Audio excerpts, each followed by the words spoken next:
I'd like an Atari 2600 system, please, and everything that goes with Everything? You sure you want everything? I want everything. Now you get a new low price, up to $30 in rebate offers, and a free Pac-Man. Is that everything? It's not everything. You can get nearly 300 different cartridges. 300? That's nothing. It's something. But it's not everything. Soon there'll be a voice module, trackball, remote control joysticks, and a computer keyboard. It's amazing. It's amazing, but it's not everything. It's not everything. Soon there'll be educational games, too. Is that everything? That's everything for now. For now? The Atari 2600. Now get up to $30 in rebate offers plus a free Pac-Man. Hi guys, welcome to another episode.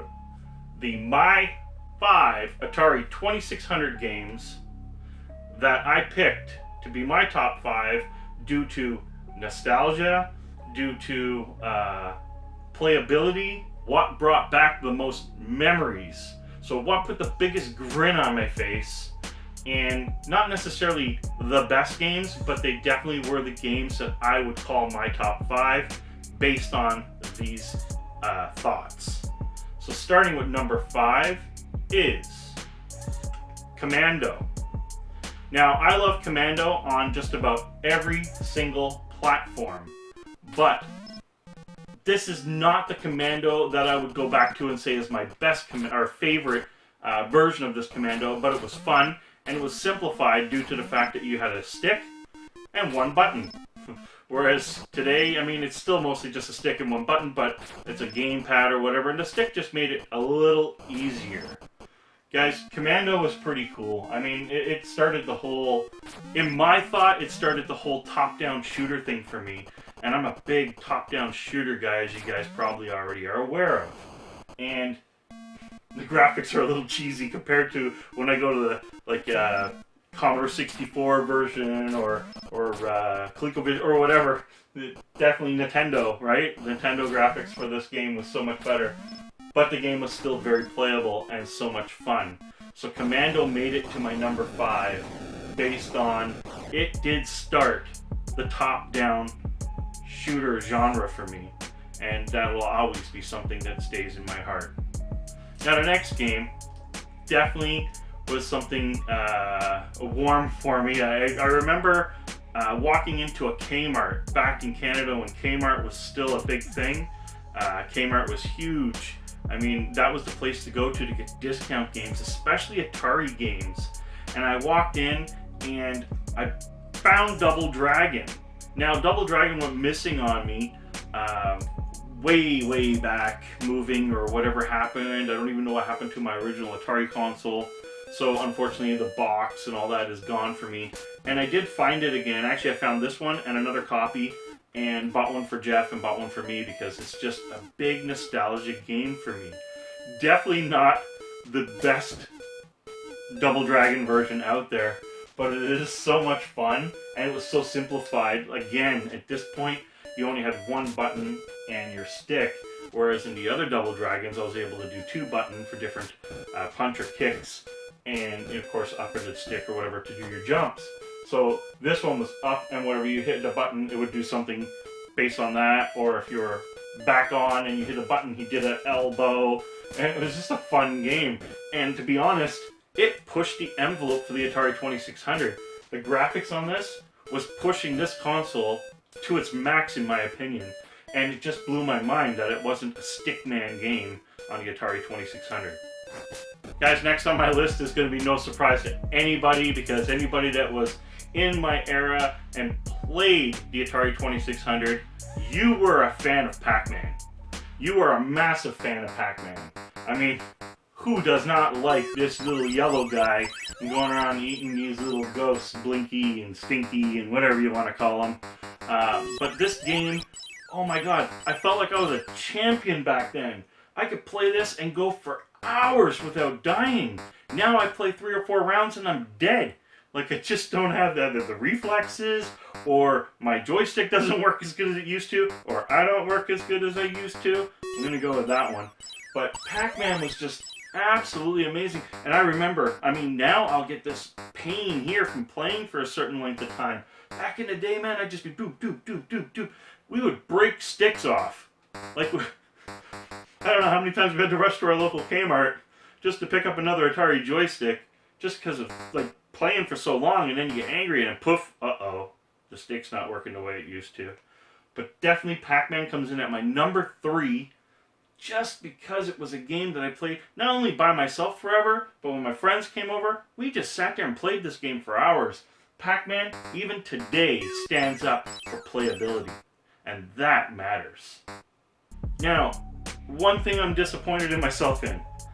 I don't know if I misplaced it, or I don't know if I ever had it again, but I can't find my Adventure.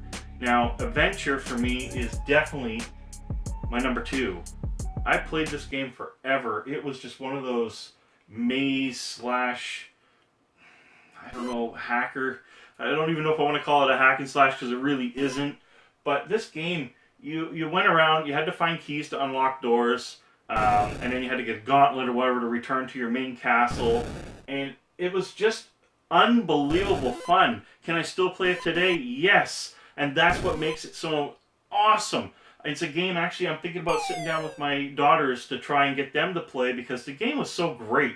And it does stand up today. And now that I know about all the Easter eggs and all the different things that are going on in this game, it's definitely something I want to try and find them, you know? Like all the little things that were hidden in these games that you don't know about till today, you know? Like now that the world of YouTube's out there and people talk about it, you didn't know about these things back in the day. And how they hid it in their own signature because there was no way for the author to be able to put who made the game on the back. Atari was basically, you made the game, thank you, out it goes. There was no thank you to the publisher whatsoever, or the designer, sorry. Atari got all the credit for it, which unfair, but they hid their own little things in the games. So the more you look at Atari games from the past, like E.T. and so on, think about it. There's Easter eggs in there, and they did it for a reason. And it was to trademark their own little game because they couldn't put it on the box. Thought that was pretty cool. It's one of those things that there's a little bit of history behind all this stuff, and it's just so awesome to dig into it. But yeah, definitely Adventure. I mean, you took a bridge to cross over walls. That bridge was magical, man. You put that bridge there and you could walk over a wall, no problem. Move the bridge, bump, hitting the wall. It was just great. And you had your sword was hanging off the bottom and a magnet to pick things up, and you just drag things around. Great game, great game. As you can see, I love it. It's a great game. Now, number 1, hands down for me, a game that I could probably sit and play for hours again if I was allowed to do so. And that would be Defender. I even own like newer versions of Defender.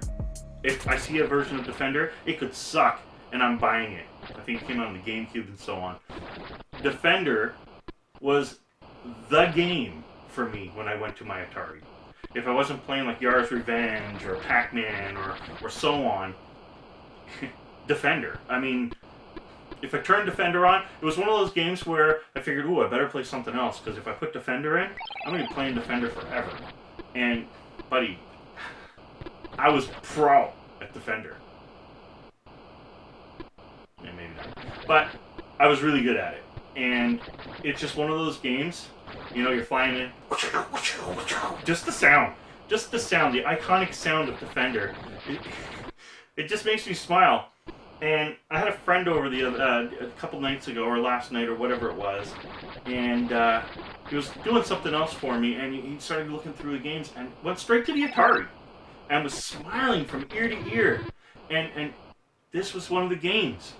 Like, they had to put in his hand. He was like, this is just an amazing game. And for that, it's definitely number 1.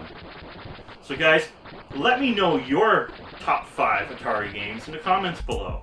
Because this is definitely a system that I overlook a lot. But it is a system that I played a lot. So this is not something that, you know, I got something sitting around and I never played it like my Intellivision-ish. I'll get to it. But the Atari definitely was something that was one of the first starters for me. And then I went to Sega stuff, and Commodore. But the Atari started everything. And thank you, Atari. You know, I don't know what you've become today, but thank you for what you did in the past. You guys were a breakthrough, total breakthrough. You broke out, you created the gaming industry. You may have crashed the gaming industry, which I don't even think that's true, but you got a lot of support. And guys, like I said, comment below, let me know your top 5. I hope you enjoyed the show. Till next time, guys, game over. This is the Defender home video game. Coming soon, only from Atari and only for Atari systems.